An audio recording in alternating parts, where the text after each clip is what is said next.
ਆਵਾਜ਼ੇ ਵਿਰਸਾ ਦੇਖ ਰਹੇ ਸਾਰੇ ਦਰਸ਼ਕਾਂ ਦਾ ਮੈਂ ਸੰਨੀ ਸਰੋਜ ਕੈਮਰਾਮੈਨ ਸੁਰਿੰਦਰ ਨਾਲ ਸਾਰਿਆਂ ਦਾ ਬਹੁਤ ਸਵਾਗਤ ਕਰਦਾ। ਅੱਜ ਰਾਜਨੀਤਿਕ ਖੇਤਰ ਦੇ ਵਿੱਚ ਅਸੀਂ ਉਸ ਸ਼ਖਸੀਅਤ ਨਾਲ ਮਿਲਾਉਣ ਜਾ ਰਹੇ ਹਾਂ। ਪੂਰੇ ਪੰਜਾਬ ਦੇ ਵਿੱਚ ਕੁਛ ਹੀ ਇੱਦਾਂ ਦੇ ਨਾਮ ਹੈ ਜਿਹੜੇ ਬੇਦਾਗ ਨੇ और राजनीतिक क्षेत्र ਦੇ ਵਿੱਚ ਇਹਨਾਂ ਦੀ ਪਛਾਣ ਜਿਹੜੀ ਹੈ ਪ੍ਰਬਲ ਦਾਅਵੇਦਾਰ ਦੇ ਉੱਤੇ ਰਹੀ ਹੈ ਔਰ एक ਸਰਪ੍ਰਾਈਜ਼ ਕੈਂਡੀਡੇਟ ਦੇ ਉੱਤੇ ਕਾਂਗਰਸ ਪਾਰਟੀ ਨੂੰ ਮਿਲੇ ਸੀਗੇ। ਆਓ ਗੱਲਬਾਤ ਕਰਨੇ ਆ ਔਰ ਜਾਣਦੇ ਹਾਂ ਦੇ ਰਾਜਨੀਤਿਕ ਸਫ਼ਰ ਬਾਰੇ। ਮੇਰੀ ਮੁਰਾਦ ਅੱਜ अशोक शर्मा जी एक्स MLA पठानकोट साढ़े नाल आओ गलबात करने और पूछने आते राजनीतिक सफ़र बारे। नमस्कार जी। राजनीतिक सफ़र बारे कुछ जानकारी। मैं पिछले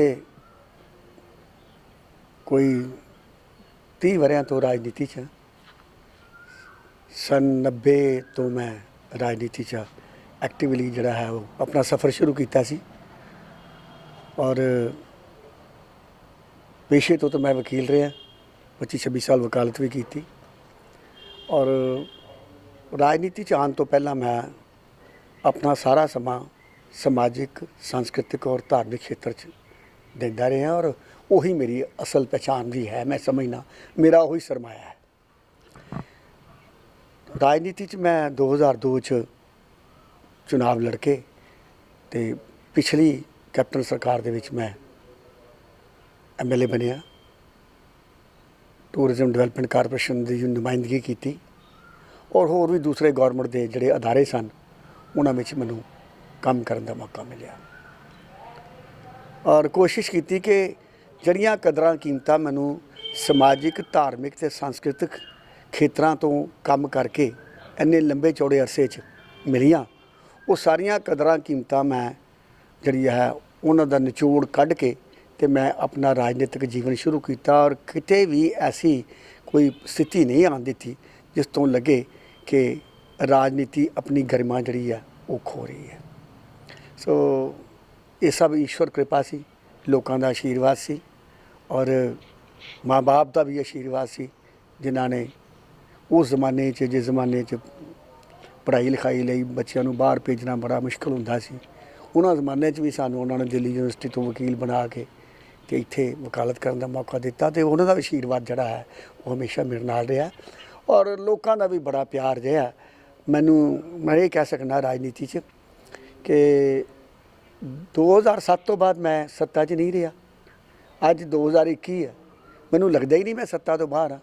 उन्ना ही प्यार उन्नी ही मुहब्बत उन्नी इज्जत जड़े है वो लोग मैनू दिंदे ने और यकीनन मैं अपने सारे लोगों का जड़े मेरे इस पठानकोट या जिला पठानकोट च रहिंदे ने या पंजाब के होर दूसरी थावां ते रहिंदे मैं उन्हां सारा दा शुक्रगुजार हाँ।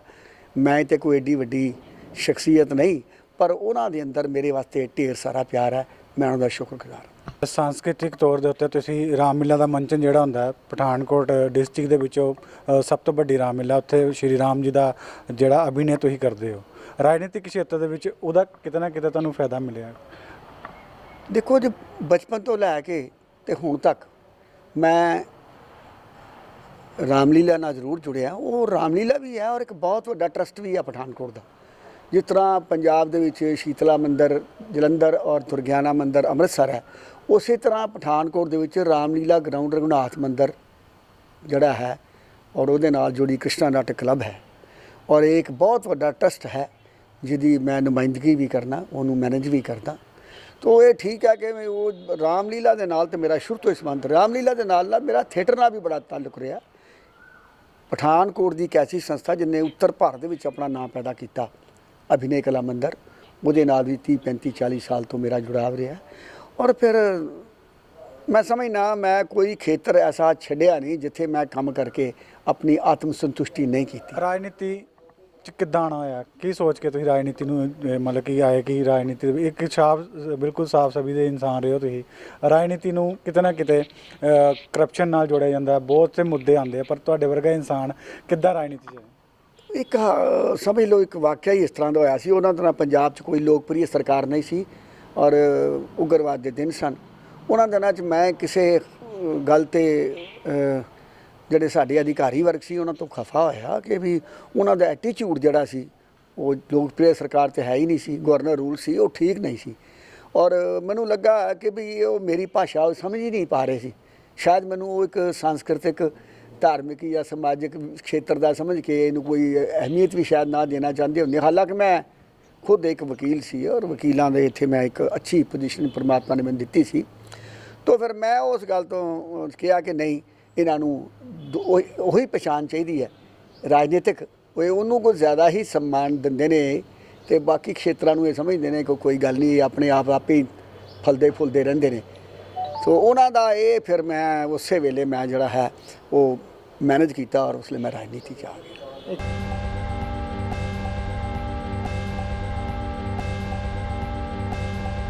ਪਹਿਲਾਂ ਜਿਹੜੀ ਪਾਰਟੀ ਤੁਹਾਡੀ ਕਿਹੜੀ ਰਹੀ ਹੈ? ਅਕਾਲੀ ਦਲ ਹੀ ਕਿ ਪਹਿਲਾਂ ਜਦੋਂ ਤੁਸੀਂ ਨਹੀਂ ਬੜੀ ਸ਼ੁਰੂਆਤੀ ਜਦੋਂ ਕਦੀ ਮੈਂ ਵਕਾਲਤ ਦੇ ਖੇਤਰ 'ਚ ਆਇਆ ਸੀ, 75 ਦੀ ਗੱਲ ਹੈ, ਬੜੀ ਕਿੱਡੀ ਪੁਰਾਣੀ ਗੱਲ ਹੋ ਗਈ। ਹੁਣ ਤੁਸੀਂ ਸਮਝੋ ਵੀ 40-45 ਸਾਲ ਪਹਿਲੇ ਉਹਨਾਂ ਦਾ ਨਾਲ ਮੇਰਾ ਅਕਾਲੀ ਲੀਡਰਾਂ ਨਾਲ ਜੁੜਾਵ ਸੀ। ਪਰ ਮੈਂ ਰਾਜਨੀਤੀ 'ਚ ਜਿਹੜਾ ਆਇਆ ਸੀ ਉਹ ਮੈਂ ਉਸ ਵੇਲੇ ਆਇਆ ਸੀ ਉਹਨਾਂ ਨਾਲ। ਤੇਜਾ ਸਿੰਘ ਟਵਾਨਾ, ਪ੍ਰੋਫੈਸਰ ਤੇਜਾ ਸਿੰਘ ਟਵਾਨਾ ਸੋਸ਼ਲਿਸਟ ਹੁੰਦੇ ਸੀ, ਉਹਨਾਂ ਨਾਲ ਜੁਆਇਨ ਕੀਤਾ ਸੀ। ਔਰ ਉਹਦੇ ਬਾਅਦ ਪੰਜਾਬ ਦੇ ਵਿੱਚ ਉਹ ਆਸਤਾ ਸਿਮਟ ਗਿਆ ਉਹਨਾਂ ਦੀ ਪਾਰਟੀ। ਤਾਂ ਫਿਰ ਮੈਂ ਕਿਸੇ ਵਕਾਲਤ ਦੇ ਕਿਸੇ ਕੰਮ ਤੋਂ ਮੈਂ ਦਿੱਲੀ ਗਿਆ ਸੀ ਔਰ ਮੈਂ ਡਾਕਟਰ ਅਸ਼ਵਨੀ ਕੁਮਾਰ ਜੀ ਜਿਹੜੇ ਪੂਰਵ ਕੇਂਦਰੀ ਮੰਤਰੀ ਉਹਨਾਂ ਦੇ ਸੰਪਰਕ 'ਚ ਆਇਆ ਅਤੇ ਫਿਰ ਮੈਂ ਉਹਨਾਂ ਨਾਲ ਹੀ ਕਾਂਗਰਸ ਜੁਆਇਨ ਕਰ ਲਈ। ਰਾਜਨੀਤਿਕ ਸਫ਼ਰ ਦੇ ਵਿੱਚ ਇਹਦੇ ਨਾਲ ਇੱਕ ਵਾਰੀ ਐਮਐਲਏ ਬਣਨ ਤੋਂ ਬਾਅਦ ਬਾਰ-ਬਾਰ ਟਿਕਟ ਅਪਲਾਈ ਕੀਤੀ ਔਰ ਕਿਤੇ ਨਾ ਕਿਤੇ ਟਿਕਟ ਲੈਣ 'ਚ ਸਫ਼ਰ ਰਹੇ, ਉਹਨਾਂ ਨੂੰ ਆਜ਼ਾਦ ਕੈਂਡੀਡੇਟ ਦੇ ਉੱਤੇ ਇਲੈਕਸ਼ਨ ਵੀ ਲੜਨਾ ਪਿਆ। ਜਾਂ ਨੂੰ ਜਿਹੜਾ ਸਟਰਗਲ ਹੈ ਉਸ ਰਾਜਨੀਤਿਕ ਖੇਤਰ ਦੇ ਵਿੱਚ ਉਸ ਟਾਈਮ ਦੇ ਉੱਤੇ ਕਰਨਾ ਪਿਆ। ਮੈਂ ਦੱਸਿਆ ਨਾ ਜੀ, ਮੈਂ ਪੂਰੇ 5 ਸਾਲ ਬੜੀ ਤਨਦੇਹੀ ਨਾਲ ਔਰ ਬੜੀ ਜਿਹਨੂੰ ਕਹਿੰਦੇ ਆ ਕਿ ਆਪਣੀ ਮਨ ਦੀ ਆਤਮ ਸੰਤੁਸ਼ਟੀ ਔਰ ਲੋਕਾਂ ਦੇ ਜੋ ਪ੍ਰਤੀ ਮੇਰੀ ਜੋ ਜਿਹੜੀ ਡਿਊਟੀ ਬਣਦੀ ਸੀ, ਮੈਂ ਉਹ 5 ਸਾਲ ਕੰਮ ਕੀਤਾ। ਔਰ ਉਹਦੇ ਬਾਅਦ ਮੈਨੂੰ ਜਿਹੜਾ ਆਉਣ ਵਾਲਾ ਇਲੈਕਸ਼ਨ ਹੈ ਉਹ ਕੁਝ ਸਾਡੇ ਕਾਂਗਰਸ ਦੇ ਹੀ ਲੀਡਰਾਂ ਨੂੰ ਪਤਾ ਲੱਗ ਗਿਆ ਕਿ ਇਹ ਤਾਂ ਹੁਣ ਪੱਕਾ ਠੱਕਾ ਹੀ ਐਮਐਲਏ ਕਿਤੇ ਕਾਇਮ ਹੋ ਜਾਣਾ। ਉਹਨਾਂ ਨੇ 2007 ਦੇ ਇਲੈਕਸ਼ਨ 'ਚ ਕੁਝ 2-4-5 ਕਾਂਗਰਸੀ ਇੱਥੇ ਖੜੇ ਕਰਤੇ। ਲਿਹਾਜ਼ਾ ਮੈਂ ਉਹਨਾਂ ਦੇ ਖੜੇ ਹੋਣ ਦੇ ਬਾਵਜੂਦ ਵੀ 4,500-5 ਹਜ਼ਾਰ ਦੇ ਮਾਰਜਨ ਤੋਂ ਸਾਰਾ ਮੈਂ ਉਹ ਹਾਰ ਗਿਆ। ਔਰ ਜਦੋਂ ਮੁੜ ਕੇ 5 ਸਾਲਾਂ ਬਾਅਦ ਮੈਨੂੰ ਹਰਾਉਣ ਤੋਂ ਬਾਅਦ ਦੁਬਾਰਾ ਚੁਣਾਵ ਆਏ ਅਤੇ ਉਹ ਟਿਕਟ ਜਦੋਂ ਮੈਂ ਮੰਗੀ ਅਤੇ ਉਹਨਾਂ ਨੇ ਉਹ ਜਿਹੜਾ ਹੈ ਉਹ ਉਹ ਕਹਿਣਗੇ ਨਹੀਂ ਜੀ ਹੁਣ ਤੁਸੀਂ ਹਾਰ ਕੇ ਦਿਓ। ਬਈ ਹਰਾਇਆ ਵੀ ਤਾਂ ਤੁਸੀਂ, ਹਾਂਜੀ ਮੈਨੂੰ ਤਾਂ ਵੋਟ ਉਨਾ ਹੀ ਮਿਲਿਆ ਲੋਕਾਂ ਕੋਲੋਂ ਜਿੰਨਾ ਪਿਆਰ ਮਿਲਿਆ ਬਾਕਾਇਦਾ ਤੌਰ 'ਤੇ। ਤੁਸੀਂ 5-7 ਲੋਕਾਂ ਨੇ ਇਕੱਠੇ ਹੋ ਕੇ ਕਾਂਗਰਸੀਆਂ ਨੇ ਖੜੇ ਹੋ ਗਏ ਔਰ ਅੱਜ ਉਹੀ ਕਾਂਗਰਸੀ ਟਿਕਟ ਵਾਸਤੇ ਲਿਜਾਣ 'ਚ ਵੀ ਲੱਗੇ ਦੇ ਸੀ। ਤਾਂ ਫਿਰ ਮੈਨੂੰ ਉਸ ਗੱਲ ਦਾ ਜਿਹੜਾ ਨਾ ਲੱਗਿਆ ਵੀ ਇਹ ਕਾਂਗਰਸ ਪਾਰਟੀ ਦਾ ਕੋਈ ਅਸੂਲ ਵੀ ਤਾਂ ਹੋਣਾ ਚਾਹੀਦਾ। ਮੈਂ ਸ਼ਿਕਾਇਤ ਕੀਤੀ ਹੈ ਵੀ ਇਹਨਾਂ ਲੋਕਾਂ ਨੇ ਮੈਨੂੰ ਹਰਾਇਆ, ਤੁਸੀਂ ਉਹਨਾਂ ਲੋਕਾਂ ਨੂੰ ਟਿਕਟ ਦੇਣ ਜਾ ਰਹੇ ਹੋ। ਫਿਰ ਮੈਂ ਖੜ੍ਹਾ ਹੋਇਆ ਔਰ ਫਿਰ ਮੈਂ ਕਾਂਗਰਸ ਦੇ ਬਰਾਬਰ ਵੋਟ ਲਏ, ਜਿੰਨੇ ਕਾਂਗਰਸ ਨੇ ਲਏ ਉਹਨੇ ਮੈਂ ਲਏ। ਛੂਟ ਕੈਂਡੀਡੇਟ ਆਉਣ ਕਰਕੇ ਇਹਨਾਂ ਦੀ ਟਿਕਟ ਕੱਟ ਦਿੱਤੀ ਗਈ।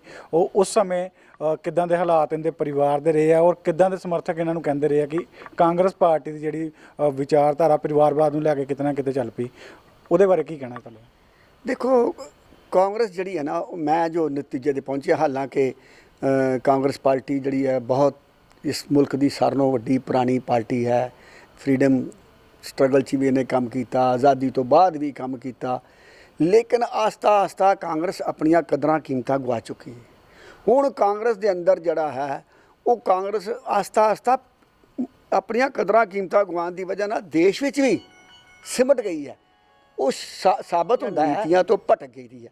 ਉਹ ਭਟਕੀ ਨਾ ਹੁੰਦੀ ਤੇ ਉਹ ਕਾਂਗਰਸ ਇਸ ਤਰ੍ਹਾਂ ਦੀਆਂ ਹਰਕਤਾਂ ਨਾ ਕਰਦੀ ਔਰ ਜੋ ਉਹਦੇ ਨਿਯਮ ਨੇ, ਨਿਯਮਾਂ ਅਨੁਸਾਰ ਪਾਰਟੀ ਵਰਕ ਕਰਦੀ ਔਰ ਜਿਹਦੇ ਨਾਲ ਲੋਕੀ ਵਰਕਰ ਜਿਹੜਾ ਔਰ ਲੀਡਰ ਜਿਹੜਾ ਉਹ ਪ੍ਰਮੋਟ ਹੁੰਦਾ ਔਰ ਲੋਕਾਂ ਦੇ ਅੰਦਰ ਵੀ ਇੱਕ ਕੌਨਫੀਡੈਂਸ ਬਣਦਾ। ਲੇਕਿਨ ਅੱਜ ਲੋਕਾਂ ਦੇ ਅੰਦਰ ਕਾਂਗਰਸ ਦੇ ਪ੍ਰਤੀ ਉਹ ਭਾਵ ਨਹੀਂ ਰਿਹਾ। ਭਾਵੇਂ ਪੰਜਾਬ 'ਚ ਇਸ ਲਈ ਕਾਂਗਰਸ ਦੀ ਸਰਕਾਰ ਹੈ, ਪਰ ਤੁਸੀਂ ਦੇਖੋ ਨਾ, ਝਾਤੀ ਮਾਰ ਕੇ ਦੇਖੋ ਦੇਸ਼ ਵਿੱਚ ਜਿਹੜਾ ਮਾਹੌਲ ਚੱਲ ਰਿਹਾ ਉਹਦੇ 'ਚ ਕਾਂਗਰਸ ਦਾ ਕੋਈ ਵੀ ਲੰਬਾ ਚੌੜਾ ਕਿਤੇ ਵੀ ਕੋਈ ਮੈਂ ਨਹੀਂ ਸਮਝਦਾ ਕੋਈ ਨਾਮ ਲੇਵਾ ਰਹਿ ਗਿਆ।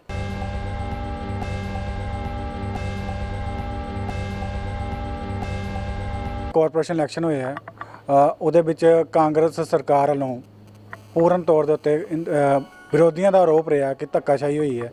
ਇਹਨਾਂ ਨੇ ਵੀ ਅਕਾਲੀ ਦਲ ਵੱਲੋਂ ਕਾਫੀ ਕੈਂਡੀਡੇਟ ਜਿਹੜੇ ਖੜੇ ਸੀਗੇ, ਆਓ ਜਾਣਦੇ ਹਾਂ ਉਹਦੇ ਬਾਰੇ ਕੁਝ। ਕੀ ਦੇਖੋ, ਮੈਂ ਪਿੱਛੇ ਥੋੜ੍ਹੀ ਦੇਰ ਹੀ ਹੋਈ ਮੈਂ ਅਕਾਲੀ ਦਲ ਨੂੰ ਜੁਆਇਨ ਕਰ ਲਿਆ। ਪਹਿਲੇ 3-4 ਸਾਲ ਮੈਂ ਆਪਣੇ ਘਰ ਇਸ ਵੇਟ ਕੀਤਾ ਔਰ ਵੇਟ ਕੀਤਾ ਬਈ ਮੈਂ ਆਪਣੇ ਆਪ ਨੂੰ ਦੁਬਾਰਾ ਰਿਵਾਈਜ਼ ਕੀਤਾ ਕਿ ਮੈਂ ਕਿਆ ਰਾਜਨੀਤੀ 'ਚ ਆਪਣੀਆਂ ਸੇਵਾਵਾਂ ਦੇਣੀਆਂ ਨੇ। ਫਿਰ ਮੇਰੇ ਮਨ ਨੇ ਕਿਹਾ ਕਿ ਵੀ ਠੀਕ ਹੈ, ਦੂਸਰੇ ਖੇਤਰਾਂ 'ਤੇ ਕੰਮ ਕਰ ਹੀ ਰਿਹਾ, ਪਰ ਚਲੋ ਰਾਜਨੀਤਿਕ ਖੇਤਰ 'ਚ ਵੀ ਅਸੀਂ ਅੱਗੇ ਮੇਰਾ ਖੇਤਰ ਰਿਹਾ ਤੇ ਕਿਉਂ ਨਾ ਮੈਂ ਸੇਵਾਵਾਂ ਦੇਵਾਂ। ਤਾਂ ਮੈਂ ਬੜੀ ਸੋਚ ਕੇ ਕਿ ਬਈ ਇਸ ਵੇਲੇ ਪੰਜਾਬ ਦਾ ਮਾਹੌਲ ਕਿਹੋ ਜਿਹਾ, ਕਿਹੜੀ ਪਾਰਟੀ ਜਿਹੜੀ ਹੈ ਉਹ ਮੈਂ ਸਮਝਦਾ ਕਿ ਉਹ ਪੰਜਾਬ ਨੂੰ ਪੰਜਾਬੀਅਤ ਔਰ ਪੰਜਾਬੀਅਤ ਦੀ ਖੁਸ਼ਹਾਲੀ ਦੇ ਵਾਸਤੇ ਲੈ ਕੇ ਅੱਗੇ ਚੱਲ ਸਕਦੀ ਹੈ। ਹੁਣ ਭਾਰਤੀ ਜਨਤਾ ਪਾਰਟੀ ਦੀ ਵੇਖ ਲਓ ਕੀ ਪਾਰਟੀ ਹੈ ਜੀ। ਹੁਣ ਇਲੈਕਸ਼ਨ ਵੀ ਲੜ ਲਗੀ, 2-4 ਸੀਟਾਂ ਜਿੱਤ ਜਾਏਗੀ। ਅਲਾਇੰਸ ਦਾ ਅਕਾਲੀ ਦਲ ਹੁੰਦਾ ਸੀ, ਉਹ ਜਿਹੜੇ ਉਹ ਮਾੜੀ ਜਿਹੀ ਗੱਲ ਦੇ ਵਿੱਚ ਉਹ ਕਿਸਾਨਾਂ ਦੇ ਮੁੱਦੇ 'ਤੇ ਤੋੜ ਕੇ ਬਹਿ ਗਏ। ਤਾਂ ਮੈਂ ਇਹ ਸੋਚਿਆ ਕਿ ਮੈਂ ਉਸ ਪਾਰਟੀ ਨੂੰ ਜੁਆਇਨ ਕਰਾਂ ਜਿਹੜੀ ਪਾਰਟੀ ਪੰਜਾਬ ਨੂੰ ਆਪਣੀਆਂ ਸੇਵਾਵਾਂ ਦੇ ਚੁੱਕੀ ਹੈ ਔਰ ਕਈ ਵਾਰੀ ਨਹੀਂ 6-7 ਵਾਰੀ ਆਪਣਾ ਮੁੱਖ ਮੰਤਰੀ ਦੇ ਚੁੱਕੀ ਹੈ। ਲਿਹਾਜ਼ਾ ਮੈਂ ਬੜਾ ਸੋਚ ਨਾਲ ਮੈਂ ਸੋਚਿਆ ਕਿ ਇਸ ਵੇਲੇ ਮੈਨੂੰ ਕਿੱਧਰ ਜਾਣਾ ਚਾਹੀਦਾ। ਔਰ ਮੈਨੂੰ ਲੱਗਾ ਕਿ ਅਗਰ ਕਾਂਗਰਸ ਆਪਣੀ ਨੀਤੀਆਂ ਦੇ ਉੱਤੇ ਨਹੀਂ ਚੱਲਦੀ, ਆਪਣੀਆਂ ਨੀਤੀਆਂ ਖੋ ਚੁੱਕੀ ਹੈ, ਤੇ ਫਿਰ ਕੋਈ ਪਾਰਟੀ ਹੈ ਜਿਹਨੇ ਪੰਜਾਬ ਔਰ ਪੰਜਾਬੀ ਦੀ ਸੇਵਾ ਕੀਤੀ ਦੀ ਹੈ, ਉਹ ਅਕਾਲੀ ਦਲ। ਔਰ ਫਿਰ ਮੈਂ ਅਕਾਲੀ ਦਲ ਜੁਆਇਨ ਕਰ ਲਿਆ। ਔਰ ਅਚਾਨਕ ਹੀ ਨਾਲ ਹੀ ਮੇਰੇ ਜੁਆਇਨ ਕਰਦੇ ਹਫ਼ਤੇ ਬਾਅਦ ਹੀ ਉੱਥੋਂ ਲੋਕਲ ਜਿਹੜੇ ਕਮੇਟੀ ਮਿਊਨਿਸਪਲ ਕਾਰਪੋਰੇਸ਼ਨ ਦੇ ਇਲੈਕਸ਼ਨ ਆ ਗਏ। ਅਤੇ ਅਸੀਂ ਖੜੇ ਤੇ ਕਰਨਾ ਸੀ, ਅਸੀਂ ਵੀ ਕੈਂਡੀਡੇਟ ਖੜੇ ਕੀਤੇ ਔਰ ਬਾਕਾਇਦਾ ਤੌਰ 'ਤੇ ਉਹਨਾਂ ਵਾਰਡਾਂ 'ਚ ਸਾਡੇ ਕੈਂਡੀਡੇਟਾਂ ਨੇ ਵੋਟਾਂ ਖੜੀਆਂ ਔਰ ਇੱਕ ਸਾਡੀ ਕੈਂਡੀਡੇਟ ਬੜੇ ਅੱਛੇ ਮਾਰਜਨ ਨਾਲ ਜਿੱਤੀ ਵੀ। ਲੇਕਿਨ ਅਗਰ ਸਾਨੂੰ ਕਦੇ ਟਾਈਮ ਮਿਲ ਜਾਂਦਾ ਕਦੇ 2-3 ਮਹੀਨੇ ਦਾ, ਤਾਂ ਅਸੀਂ ਇੱਕ ਬੜੀ ਅਹਿਮ ਉਪਸਥਿਤੀ ਕਾਰਪੋਰੇਸ਼ਨ 'ਚ ਦਰਜ ਕਰਵਾ ਸਕਦੇ ਸਾਂ। ਹਫ਼ਤੇ 15-10 ਦਿਨਾਂ ਦੇ ਡਿਸੀਜਨ 'ਚ ਕੀ ਅਸੀਂ ਕਰਨਾ ਸੀ, ਉਹਦੇ ਵਾਸਤੇ ਤਾਂ ਤਿਆਰੀ ਨਹੀਂ। ਜਦ ਕਿ ਕਾਂਗਰਸ ਔਰ ਬੀਜੇਪੀ ਨੇ ਪਠਾਨਕੋਟ 'ਚ ਤੇ ਆਪਣੀ 2 ਸਾਲਾਂ 3 ਸਾਲਾਂ ਤੋਂ ਮਿਊਨਿਸਪਲ ਕਾਰਪੋਰੇਸ਼ਨ ਦੀ ਤਿਆਰੀ ਕੀਤੀ ਸੀ। ਬਹਰਹਾਲ ਲੋਕਾਂ ਨੇ ਅਕਾਲੀ ਦਲ ਨੂੰ ਜੀ ਆਇਆਂ ਕਿਹਾ ਇਸ ਲੋਕਲ ਇਲੈਕਸ਼ਨ ਦੇ ਵਿੱਚ। ਔਰ ਅਕਾਲੀ ਦਲ ਇੱਥੇ ਮੈਂ ਬੜੇ ਯਕੀਨ ਨਾਲ ਕਹਿ ਸਕਦਾ ਕਿ ਆਪਣੀ ਰਾਜਨੀਤਿਕ ਉਪਸਥਿਤੀ ਵੀ ਦਰਜ ਕਰਾਏਗਾ ਔਰ ਇੱਕ ਵੱਡੀ ਪੋਲੀਟੀਕਲ ਫੋਰਸ ਇਸ ਜ਼ਿਲ੍ਹੇ ਦੇ ਅੰਦਰ ਬਣੇਗਾ। ਮੁੱਦੇ ਦੀ ਇਸ ਵੇਲੇ ਪੂਰਾ ਸਰਗਰਮ ਹੈ ਪੰਜਾਬ ਦੇ ਵਿੱਚ ਕਿਸਾਨੀ ਮੁੱਦਾ। ਅਕਾਲੀ ਦਲ ਕਿਤੇ ਨਾ ਕਿਤੇ ਪੁਰਜ਼ੋਰ ਤਰੀਕੇ ਨਾਲ ਦੀ ਡਿਮਾਂਡ ਜਿਹੜੀ ਹੈ ਉਹ ਬਿੱਲ ਵਾਪਸ ਕਰਨ ਦੇ ਵਿੱਚ ਹੱਕ 'ਚ ਹੈ। ਆਓ ਗੱਲਬਾਤ ਕਰਨੇ ਔਰ ਪੁੱਛਣੇ ਇਹਨਾਂ ਤੋਂ ਕਿ ਇਹਨਾਂ ਦਾ ਕੀ ਕਿਸਾਨੀ ਮੁੱਦੇ ਨੂੰ ਲੈ ਕੇ ਇਹਦਾ ਕੀ ਵਿਚਾਰ ਹੈ। ਇੰਨਾ ਕਿ ਇਸ ਮੁੱਦੇ ਦੇ ਉੱਤੇ ਸਭ ਲੋਕਾਂ ਨੇ ਕਹਿ ਬੈਠੇ ਨੇ। ਸਾਫ਼ ਨਜ਼ਰ ਆਉਂਦਾ ਕੇਂਦਰ ਸਰਕਾਰ ਕਹਿੰਦੀ ਹੈ ਵੀ ਆਪਾਂ ਕਾਨੂੰਨ ਨਹੀਂ ਵਾਪਸ ਲਿਆਉਣੇ। ਸਾਡੇ ਕਿਸਾਨ ਭਰਾ ਜਿਹੜੇ ਇੱਧਰ ਦੇ ਨੇ ਜਿਨ੍ਹਾਂ ਨੇ ਅੰਦੋਲਨ ਚਲਾਇਆ, ਉਹ ਕਹਿੰਦਾ ਇਹ ਕਾਨੂੰਨ ਜਿਹੜਾ ਹੈ ਇਹ ਕਾਲਾ ਕਾਨੂੰਨ ਹੈ ਔਰ ਹੈ ਵੀ ਸੱਚਮੁੱਚ ਕਾਲਾ। ਮਤਲਬ ਕਹਿਣ ਦਾ ਕਿ ਮੈਂ ਕਹਿੰਦਾ ਇੱਕ ਚੀਜ਼ ਮੈਨੂੰ ਰਾਸ ਨਹੀਂ ਆਉਂਦੀ, ਜਿਹੜੀ ਦਵਾਈ ਮੈਨੂੰ ਨਹੀਂ ਰਾਸ ਆਉਂਦੀ ਤੀ ਮੈਨੂੰ ਜ਼ਬਰਦਸਤੀ ਖਵਾਉਂਦੀ ਕਿਉਂ? ਮੈਨੂੰ ਤਾਂ ਰਿਐਕਸ਼ਨ ਹੋ ਜਾਏਗਾ। ਉਹ ਕਿਸਾਨਾਂ ਨੂੰ ਅਗਰ ਨਹੀਂ ਉਹ ਕਹਿੰਦੇ ਨੇ ਵੀ ਇਹ ਬਿੱਲ ਸਾਨੂੰ ਰਾਸ ਨਹੀਂ ਆਉਂਦਾ, ਨਹੀਂ ਤਾਂ ਤੈਨੂੰ ਤਾਂ ਇਹ ਬਿੱਲ ਇਹੀ ਬਿੱਲ ਦੇਣਾ। ਫਿਰ ਅੱਜ ਵੀ ਉਹ ਮਹਿਸੂਸ ਕਰਦੇ ਨੇ ਸਾਡੇ ਕੇਂਦਰੀ ਨੇਤਾ ਕਿ ਵੀ ਜੇ ਅਸੀਂ ਇਹ ਕਾਨੂੰਨ ਬਣਾਉਣਾ ਹੀ ਤਾਂ ਕਿਉਂ ਨਾ ਇਸ ਕਾਨੂੰਨ ਦੇ ਉੱਤੇ ਪਹਿਲੇ ਕਿਸਾਨ ਜਥੇਬੰਦੀਆਂ ਨਾਲ ਬੈਠ ਬੂਠ ਕੇ ਵਿਚਾਰ ਵਿਚੂਰ ਕਰਕੇ ਉਹਨਾਂ ਕੋਲ ਉਹਨਾਂ ਦੇ ਸੁਝਾਅ ਲੈ ਕੇ ਤੇ ਇਹ ਦਰਸਾਇਆ ਜਾਂਦਾ ਕਿ ਇੱਕ ਸਰਵਮਾਨਯ ਜਿਹਾ ਕਿਸਾਨਾਂ ਵਾਸਤੇ ਕਾਨੂੰਨ ਬਣਾ ਰਹੇ ਹੈ। ਔਰ ਉਹਦੇ ਨਾਲ ਕੀ ਹੋਣਾ ਸੀ ਕਿ ਬਈ ਕਿਸਾਨਾਂ ਨੇ ਉਹਨੂੰ ਮੰਨ ਵੀ ਲੈਣਾ ਸੀ ਔਰ ਜਿਹੜਾ ਇਸ ਤਰ੍ਹਾਂ ਸਿਸਟਮ ਚੱਲਦਾ। ਲੇਕਿਨ ਹੋਇਆ ਕੀ, ਅੱਜ ਇੰਨੇ ਮਹੀਨਿਆਂ ਤੋਂ ਲਗਾਤਾਰ ਕਿਸਾਨ ਅੰਦੋਲਨ ਦੀ ਵਜ੍ਹਾ ਨਾਲ ਦੇਸ਼ ਦੇ ਨੂੰ ਕਿੰਨਾ ਫਾਈਨੈਂਸ਼ੀਅਲ ਲਾਸ ਹੋਇਆ, ਕਦੀ ਇਹਦੀ ਕਲਪਨਾ ਕਰੀਏ ਨਾ ਤੇ ਸਾਨੂੰ ਲੱਗਦਾ ਕਿ ਇਹ ਬੜਾ ਵੱਡਾ ਧਰੋਹ ਹੈ ਦੇਸ਼ ਨਾਲ। ਔਰ ਜਿਹੜੀਆਂ ਜਾਨਾਂ ਕੀਮਤੀ ਗਈਆਂ ਨੇ ਉਹਦਾ ਤਾਂ ਕੋਈ ਜ਼ਿਕਰ ਹੀ ਨਹੀਂ ਕਰਦਾ।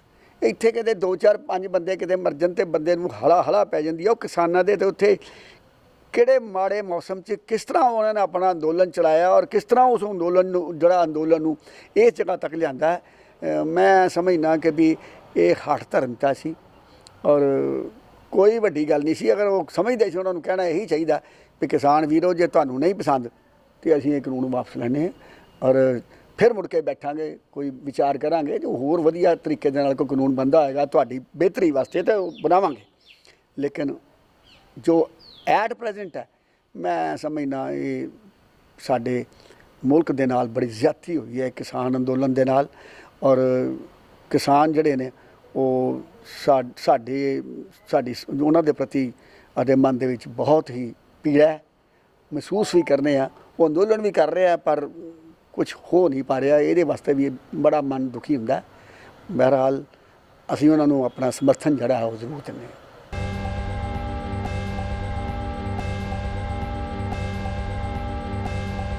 ਪਠਾਨਕੋਟ ਜ਼ਿਲ੍ਹੇ 'ਚ ਅਕਾਲੀ ਦਲ ਦਾ ਇੰਨਾ ਦਬਦਬਾ ਨਹੀਂ ਰਿਹਾ।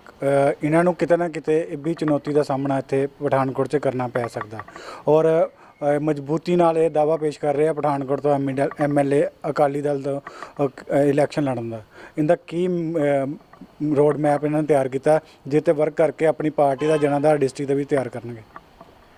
ਦੇਖੋ, ਇੱਕ ਤਾਂ ਹੁਣ ਲੋਕਾਂ 'ਚ ਇੱਕ ਭਾਵਨਾ ਆ ਗਈ ਹੈ ਕਿ ਬਿਲਕੁਲ ਪੂਰੀ ਤਰ੍ਹਾਂ ਕਿਸੇ ਰਾਜਨੀਤਿਕ ਚੈਨਲ 'ਚੋਂ ਹੀ ਲੰਘ ਕੇ ਅਗਰ ਕੈਂਡੀਡੇਟ ਆਏ ਤੇ ਉਹਨੂੰ ਹੀ ਵੋਟਾਂ ਪਾਣੀਆਂ, ਇਹ ਵੀ ਭਾਵਨਾ ਥੋੜ੍ਹੀ ਬਹੁਤੀ ਹੁਣ ਘਟ ਗਈ ਹੈ।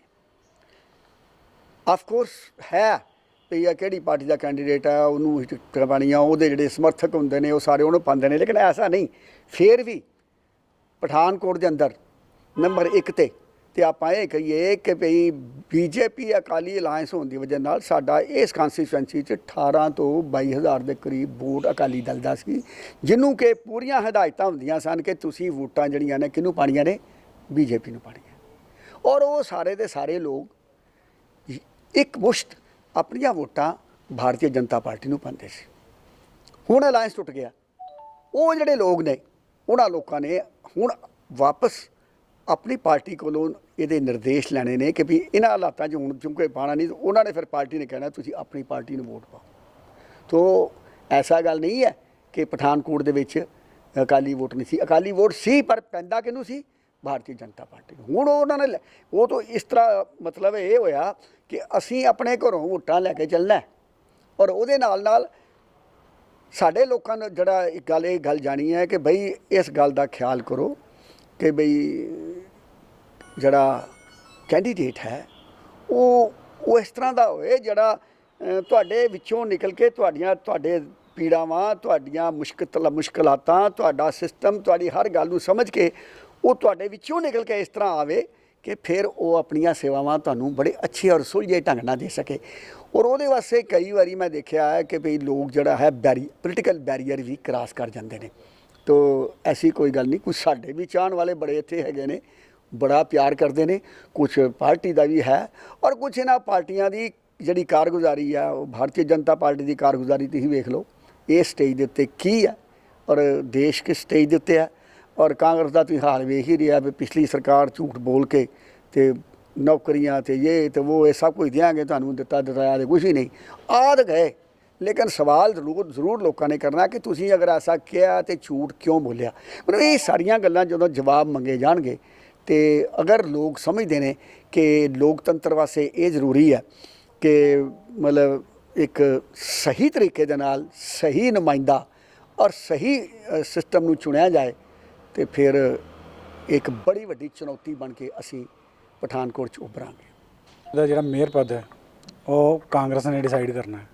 ਪਰ ਇਹਦੇ ਤੋਂ ਇੱਕ ਸਵਾਲ ਹੈ ਕਿ ਜਦੋਂ ਇਹ MLA ਸੀਗੇ ਉਦੋਂ ਸ਼ਰਮਨ ਕੁਮਾਰ ਜੀ ਇੱਕ ਸਰਪ੍ਰਾਈਜ਼ਿੰਗ ਜਿਹੜੇ ਹੈ ਉਹ ਕੌਂਸਲ ਅਧਿਆਕਸ਼ ਬਣ ਕੇ ਉੱਭਰੇ ਸੀਗੇ ਕਿਉਂਕਿ ਉਸ ਟਾਈਮ 'ਤੇ ਕਾਰਪੋਰੇਸ਼ਨ ਨਹੀਂ ਸੀ।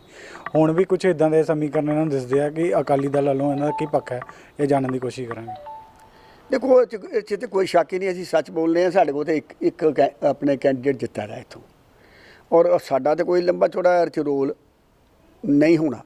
ਲੇਕਿਨ ਹੈਰਾਨਗੀ ਦਾ ਮੁਕਾਮ ਹੈ ਕਿ ਕਿਸ ਲੋਕਲ ਗਵਰਨਮੈਂਟ ਦੇ ਜਾਂ ਜਿਹਨੂੰ ਅਸੀਂ ਮਿਊਨਿਸਪਲ ਕਾਰਪੋਰੇਸ਼ਨ ਕਹਿੰਦੇ ਹਾਂ ਉਹਦੇ ਚੁਣਾਵ ਦੇ ਅੰਦਰ ਭਾਰਤੀ ਜਨਤਾ ਪਾਰਟੀ ਨੇ ਕੋਈ ਇੱਕ ਅੱਛੇ ਵਿਪਕਸ਼ ਦੀ ਭੂਮਿਕਾ ਨਹੀਂ ਨਿਭਾਈ। ਬੜਾ ਐਵੇਂ ਸਿਮਟ ਕੇ ਡਰਾ ਕੇ ਚੁਣਾਵ ਲੜਿਆ, ਰਿਜ਼ਲਟ ਉਹੀ ਨਿਕਲਣਾ ਸੀ। 10-12 ਸੀਟਾਂ ਦੇ ਉੱਤੇ ਉਹ ਜਿੱਤੇ। ਅਗਰ ਕਿਤੇ ਸਾਨੂੰ 2.5-3 ਮਹੀਨੇ 4 ਮਹੀਨੇ ਮਿਲ ਜਾਂਦੇ ਅਸੀਂ ਟਿਕਟ ਅਸੀਂ ਟੌਪ ਲੈ ਜਾਣੀਆਂ ਸਨ ਔਰ ਫਿਰ ਅਸੀਂ ਬਕਾਇਦਾ ਤੌਰ 'ਤੇ ਮੇਅਰ ਦੇ ਚੁਣਾਵ 'ਚ ਅਸੀਂ ਟੱਕਰ ਦੇਣੀ ਸੀ। ਲੇਕਿਨ ਹੁਣ ਅਸੀਂ ਉਸ ਸਥਿਤੀ 'ਚ ਨਹੀਂ ਆ। ਜਿੱਥੇ ਤੱਕ ਸਵਾਲ ਇਹ ਹੈ ਕਿ ਵੀ ਮੇਅਰ ਜਿਹੜਾ ਬਣਨਾ ਉਹ ਤਾਂ ਉਸੇ ਪਾਰਟੀ ਦਾ ਬਣਨਾ ਜਿਹਦੇ ਕੋਲ ਬਹੁਮਤ ਹੈ, ਉਹ 'ਚ ਕੋਈ ਸਾਡਾ ਰੋਲ ਨਹੀਂ ਔਰ ਫਿਰ ਰੋਲ BJP ਦਾ ਵੀ ਨਹੀਂ। ਤੋ ਇਸ ਕਰਕੇ ਐਸੀ ਸਥਿਤੀ ਤਾਂ ਪੈਦਾ ਨਹੀਂ ਹੁੰਦੀ।